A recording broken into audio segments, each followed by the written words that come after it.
All right, guys, so we're back, and I'm excited to have both two guys that work here at Fandango / Rotten Tomatoes. We're all kind of in the same loving family. Two monster enthusiasts, Demasi, Kevin Bauer. Thank you so much for joining us, guys. Excited to be here. Yeah, for having us. So I was very excited that I was basically able to walk down the hall and ask somebody who likes monsters, and y'all were like, yay me. But more importantly, like, you guys are a little bit more than that. So what makes you, like, what do you love most about monster movies? I'll start with you, Dylan. Well, I actually got into it. My family didn't like scary horror movies. Okay. So, but my dad liked monsters, which is kind of an issue sometimes. So I got into it.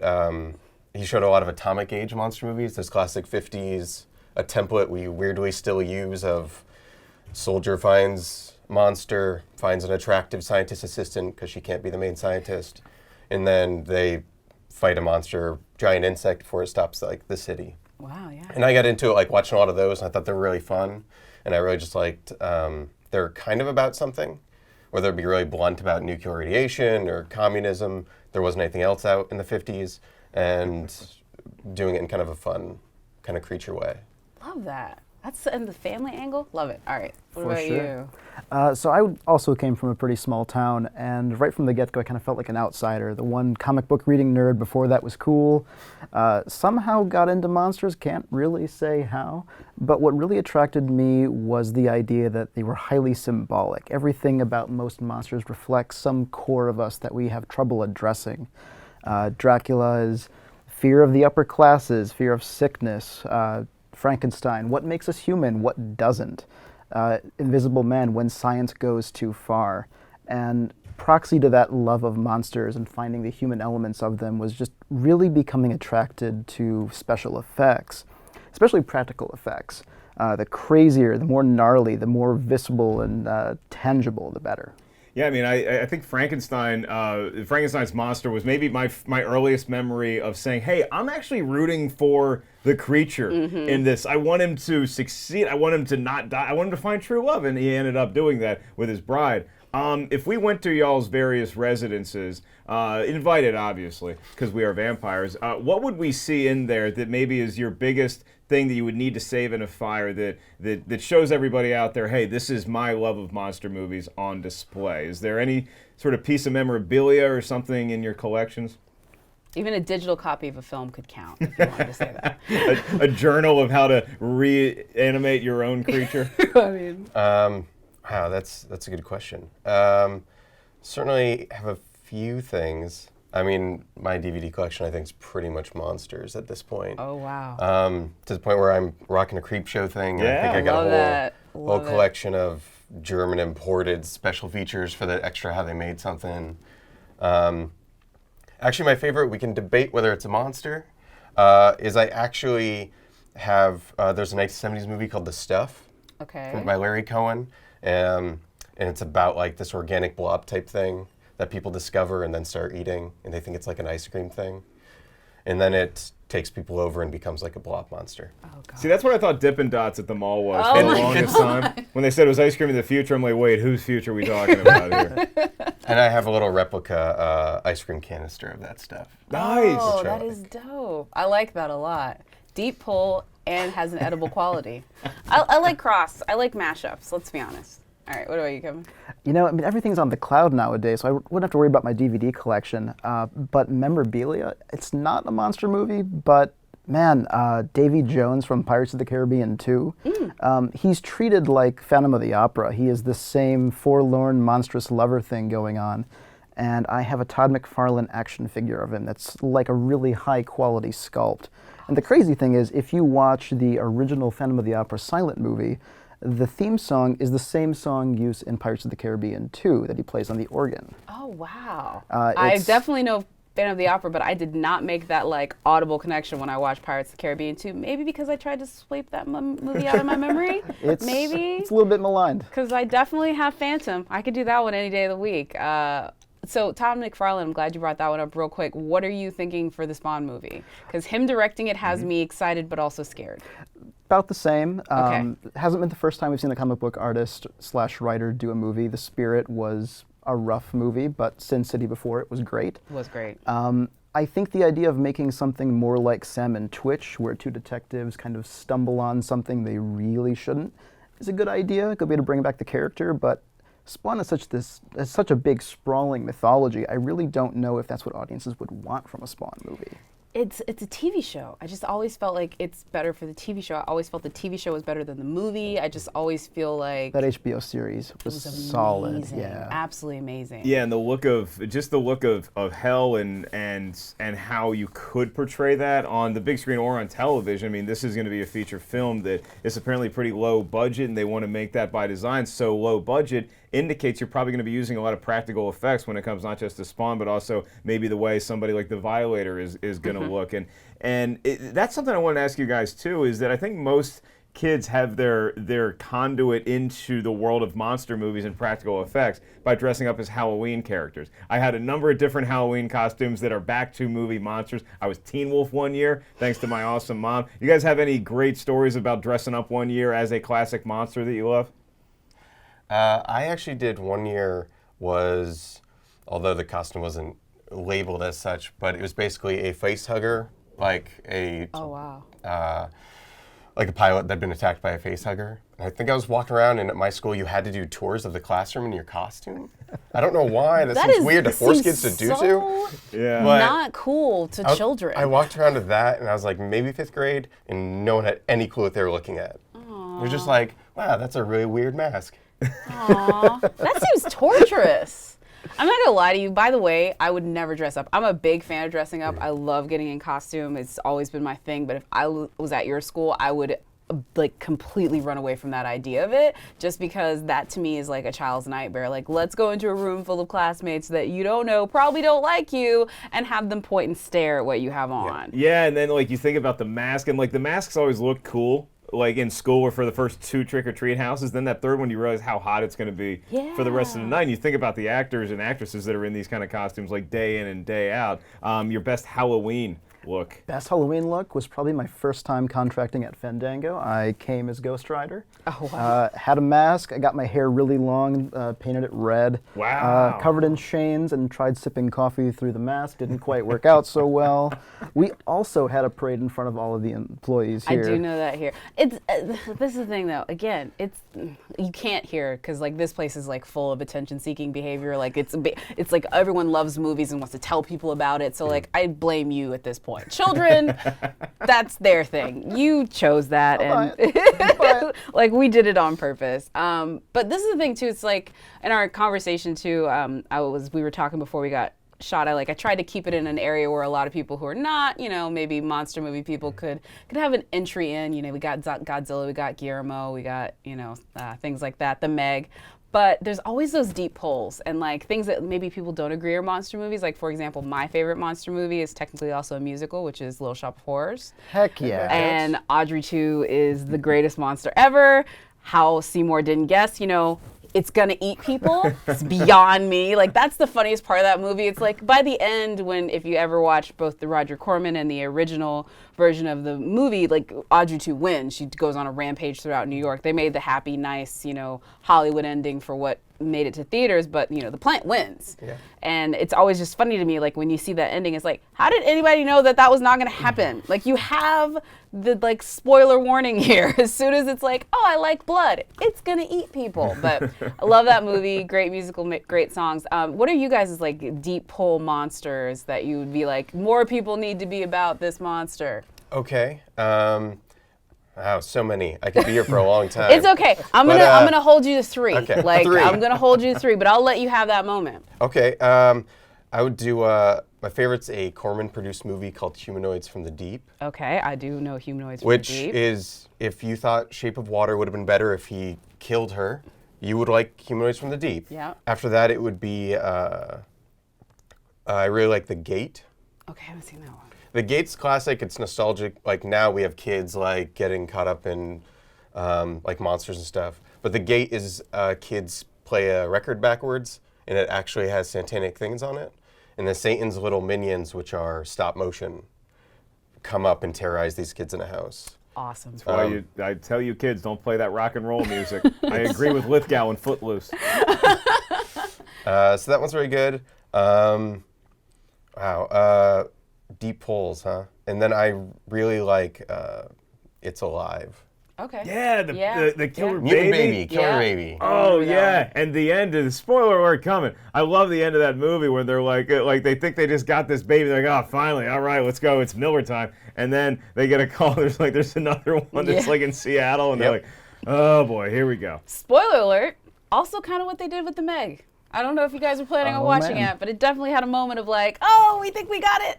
Oh. There's like 38 different moments in the Meg where you're like, that was done better in this Yeah. other movie. One of which is being It's Alive. Yeah.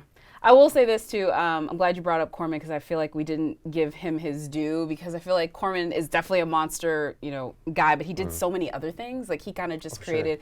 It's almost like if you wanted to do like the Toxic Avenger trauma, like they did that, but then they did so many other things too. Yeah. It's like, yes, I guess you'd call Toxic Avenger a monster movie. Oh, yeah. Yeah, I for say that. sure. By the way, the first time I saw that movie, it was the most hilarious, awesome thing I've ever seen. And the thing that cracked me up the most, and I don't know if anybody else bumped on it, was his voice.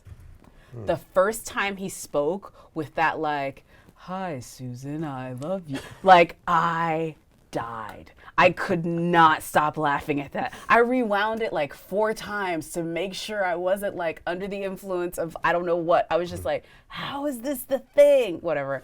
I watched that movie for the first time in a college dorm room. You can probably guess the state in which I watched it.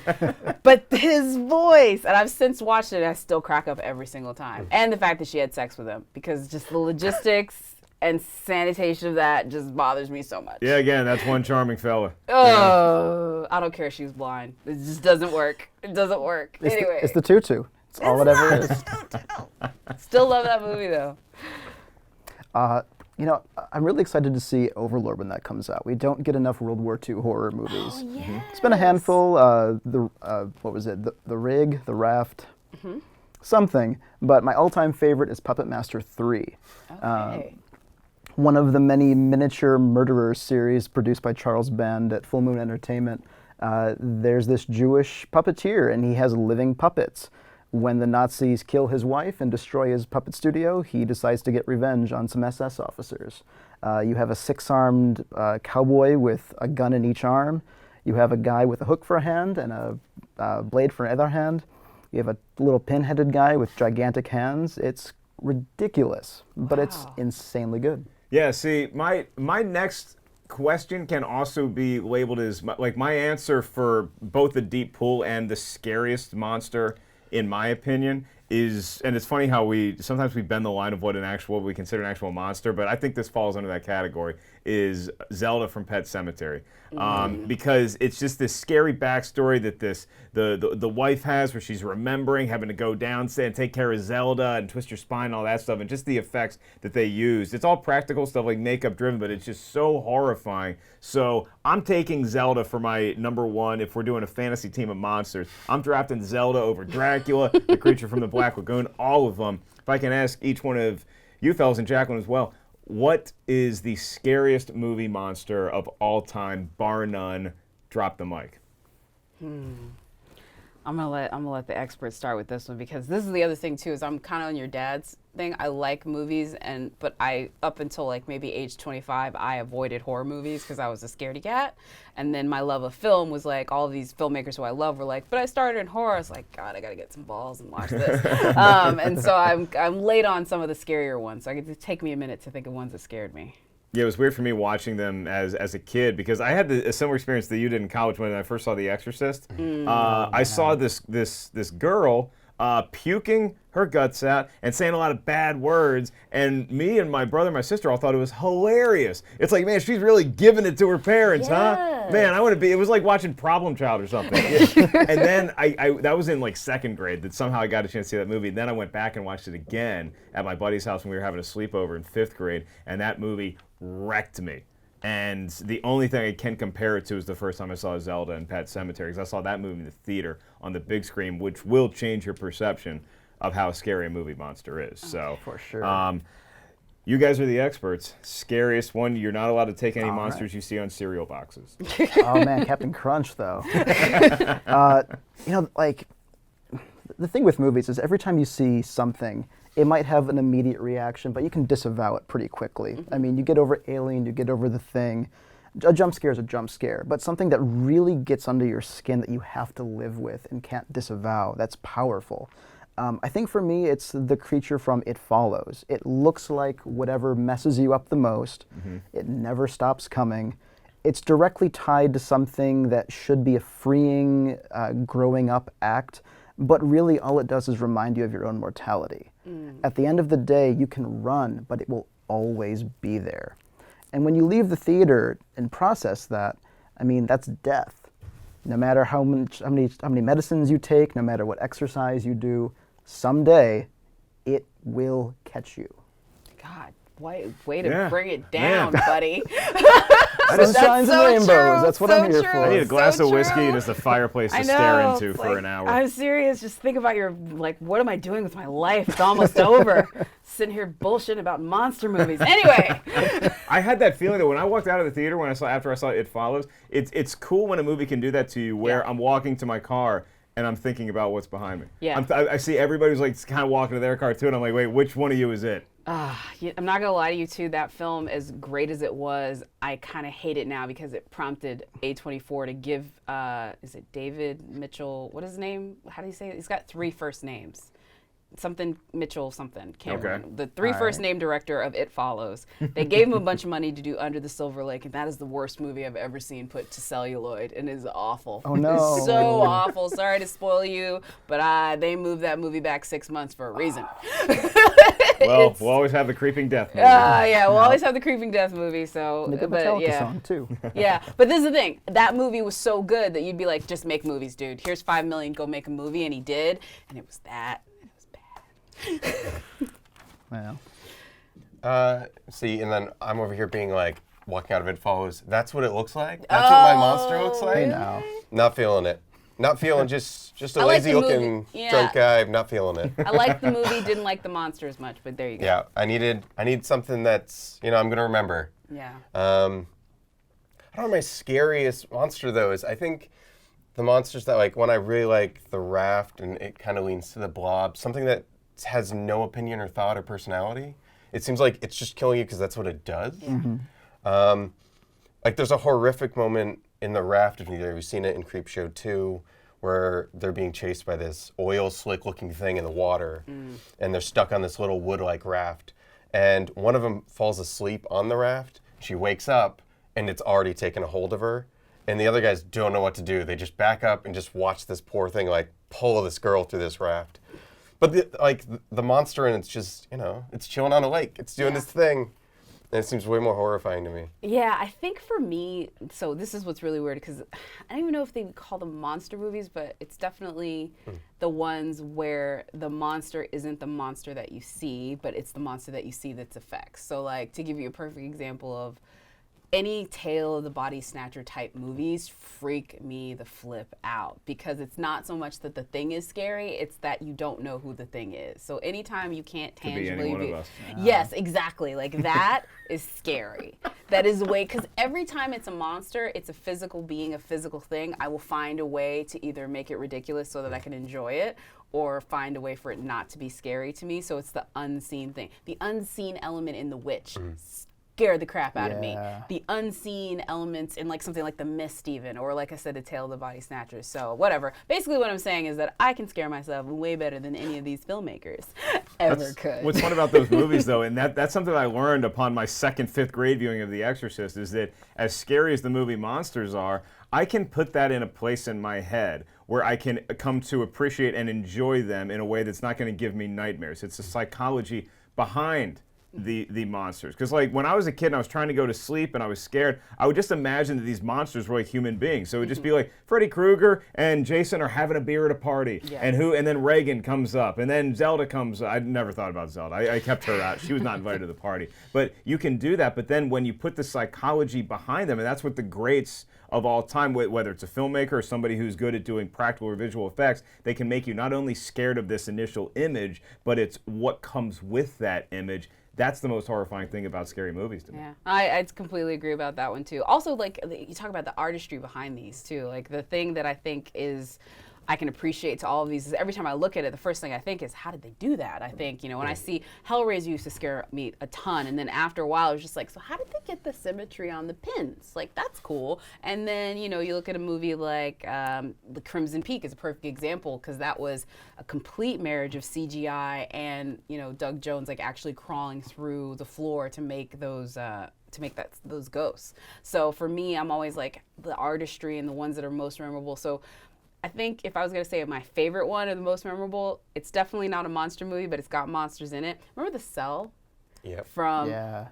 pretty much every visual in that movie that was either, you know, monster-like or scary, I just loved. I just wanted to just draw and create and just live in this like very cool world that they created in The Cell. Granted, it's a totally twisted, terrifying movie, but I just loved the way that it looked. So I was like, just paint walls like that. It's beautiful. But that was like a memorable visual for me, you know? It's sort of like the first time you see Guillermo do the eyes thing in Pan's Labyrinth or The Golden Army, like type stuff. So what's a memorable visual monster moment for you?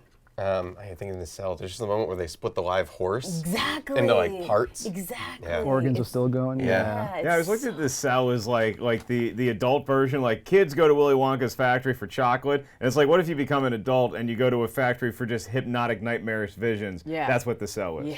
Yes. So you don't want that golden ticket. I'd still do. I like the way it looks, man.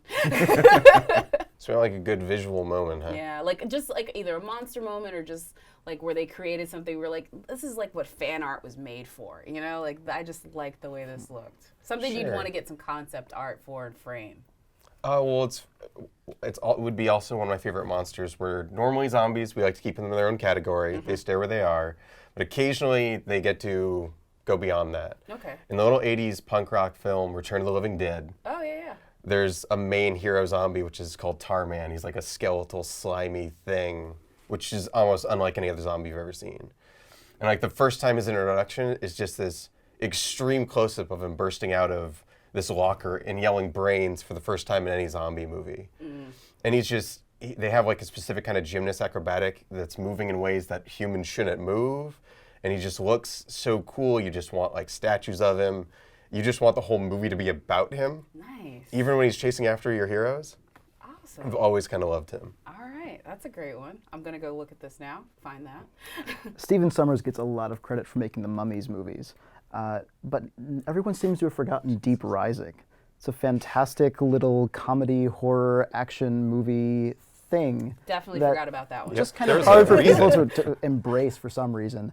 But its monster is this strange sea creature that's made of mouths on tentacles and has a weird cauliflower-shaped body with teeth. It looks simultaneously amazing and just kind of goofy, but his gore effects are fantastic in this movie. Whenever these creatures eat someone, they're like half liquefied as they go through people.